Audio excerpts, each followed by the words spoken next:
Hello, Aquarius. This is your 3-card weekly reading. I am using the Power Deck by Lynn V. Andrews, and this reading is for the week of Sunday, January 26, 2020. So right off the bat, I have pulled 2 East cards for you, which indicates that you may be in a place of the mind right now, and it's advisable when we see that to sit in, learn from the teachings of the opposite direction, and for that would be the West, the place of the emotions. For your situation card this week, you have this beautiful card here, Release.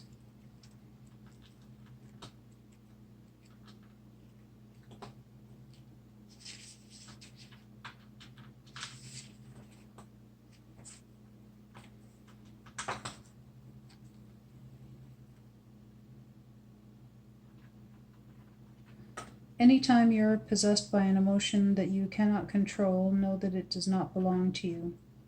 And these are emotions, strictly speaking, that are feeling like they are out of control. So they're not just your regular normal emotions that come and go, throughout the day, but one that is particularly strong and making you feel as if that you are out of control of it. Someone is sending negative energy toward you. Apparently, is Lynn's teaching for out of control emotions.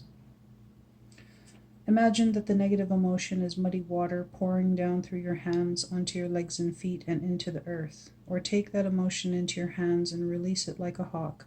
Let it fly away. We tend to hold on to fears and negative energy in an addictive way. When you release your fears, you allow power to come into you. Create a welcoming void within through the power of release. The painting is entitled On Spirit Wings.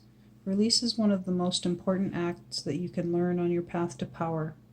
Release lives in the east and flies towards freedom like a hawk. As the sphere of universal knowledge hovers behind him, the knowledge and wisdom of Mother Earth lives in the mountains. It is this timelessness of memory that you can experience only after release.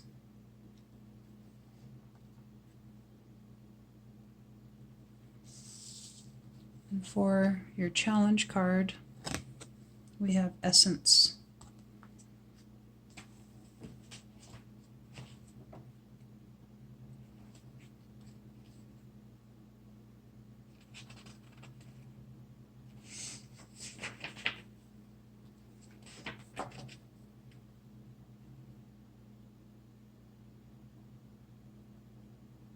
Hopefully you can see that. It's like a cultured kind of rock Zen garden with the earth sort of in the center. Essence. Life is a school that we move and graduate through, learning many things as we cloak ourselves in environmental knowledge. You are on the warrior's path toward enlightenment, and one day you will peel away this accumulated knowledge like layers of an onion, moving back into the source of your power. When contemplating a Zen garden, you find that the source of your power is the essence of the Great Spirit. We come onto this earth walk as a piece of smashed mirror, every one of us, reflecting the light of our God. The experience of life is the process of piecing together these scrambled fragments into one great mandala that reflects back the one source of all beings. At the center of a cyclone, we sit at the one point of stillness, the pandemonium of life circulating madly around us. Choose equilibrium, not frenzy. Live life from your center. The essence of you and the essence of the universe's primal force, moving force, are one. The painting is entitled Silent Garden. In the Zen garden, the memory of ancient life processes and experiences in the stones, the stepping stones to our personal essence. The sphere is earth transcending, the representative of our journey into higher universal consciousness. The Zen garden promotes the process of reflection upon the outer essences of all life and the inner essentials of our existence as human beings.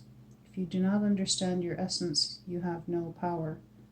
Do not try to develop force, intent, and abilities without first understanding the primal qualities and wisdom of your essence, which is your spirit. So this is a card speaking of balance and not swinging one way or another, trying to maintain that balance this week. And obviously, remembering your essence as spirit. Essence is in the East because the process of discovering your essence invokes illumination. And for your guidance card, we have aspiration, which is a North teaching.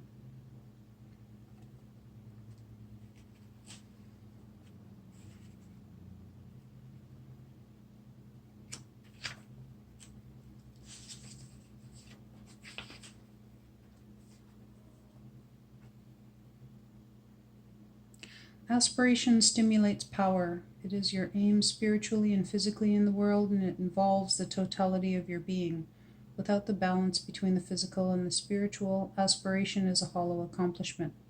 It is like a spirit lodge that can hold space for your ceremonies and rituals.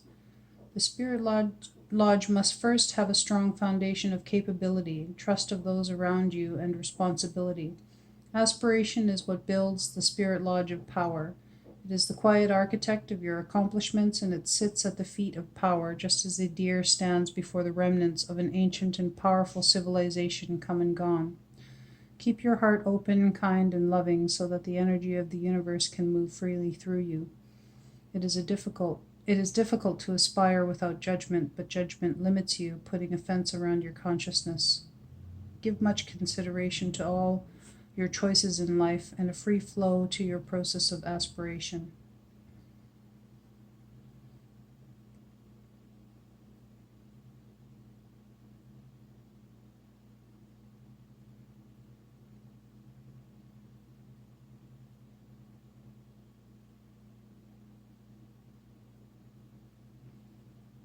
So whatever it is that you're aspiring to, physically, spiritually, this card talks about balance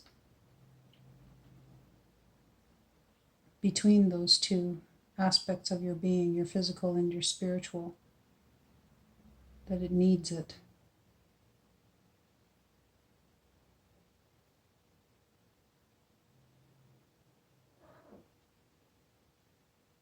The painting is entitled Eternity's Breath. Witness a moment in time, the deer in his innocence, in his quiet aspirations for life, stands in the wilderness before the ruins of an Olmec carving. The Olmec head symbolizes the ancient dreams of death and rebirth, past civilizations meeting with the immediacy of current life, the wildness of spirit, and the purity of nature. Aspirations revolve around the eternal struggle, the ebb and flow of strength and wisdom that are a part of the North. Life cycles and recycles itself again.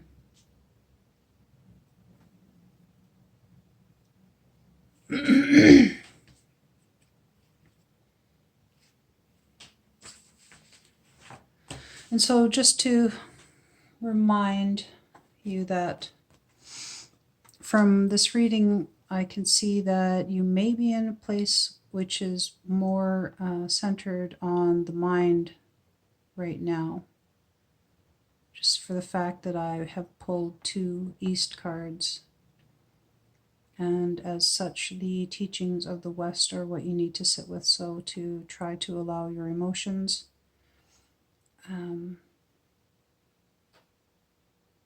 if we repress our emotions, they will curdle inside of your being. And so no matter whether or not it's a positive or a negative emotion, it's advisable that you allow them this week.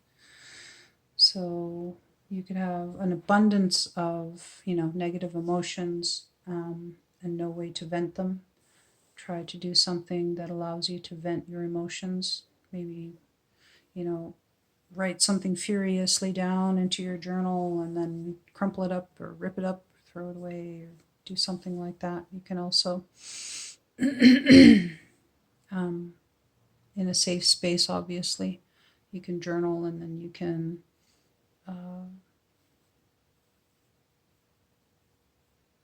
set that free somehow. And some people like to have like a bowl, or if they have a body of water nearby, they can dispose of their negative emotions that way by burning their paper or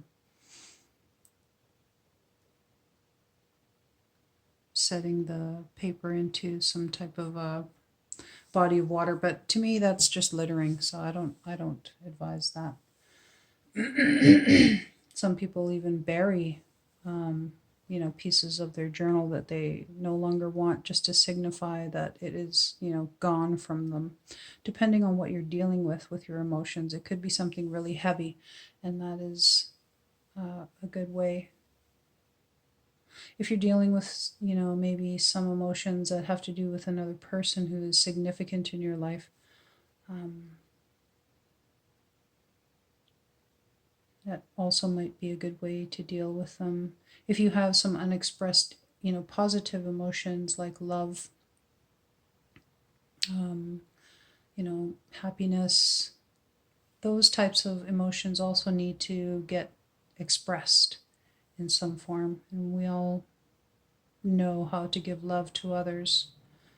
But even if you can't, say you have no one that is available or whatever in your life who you can express this love to, you can use visualizations to help you to express that love. Allow the energy to flow through your being in towards this visualization. You can give it out to the world. You can send it psychically, telepathically, even to the person who you care about, people who you care about, whatever it is that you care about. This is a way that you can allow yourself to channel those emotions and excuse me, really sit with them and just allow them and set them free when you're done, so that you can hopefully find more of a balance to your wheel this week. And I hope you enjoyed your reading. If you did, please give it a like, comment, share, favorite. And if it's your thing, please subscribe. Hope to see you next week. I'll be here again for you for more insights.